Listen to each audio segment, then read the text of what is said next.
আমার আপনার সকলের ভোটের অধিকার প্রতিষ্ঠা করার জন্য। ইউনিয়ন 9 নং ওয়ার্ড বিএনপি এবং সকল অঙ্গ সহযোগী সংগঠন সহ 9 নং ওয়ার্ডের আমার শ্রদ্ধেয় মা বোনেরা, আসসালামু আলাইকুম ওয়া রাহমাতুল্লাহি ওয়া বারাকাতুহু। থেকে সর্বোচ্চ ভোটে ওনাকে নির্বাচিত করতে পারবো, সেই লক্ষ্যে আমরা সকলে কাজ করব।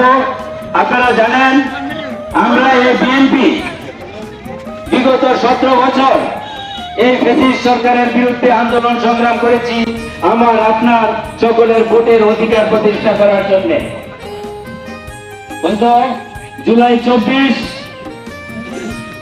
জুলাই আগস্টের আন্দোলনে ছাত্র জনতা এবং সকল রাজনৈতিক দলের গণ অভ্যুত্থানে আমাদের মধ্যে উপস্থিত আছেন সাধারণ সম্পাদক রিপন, আমাদের মধ্যে উপস্থিত আছেন বিএনপি নেতা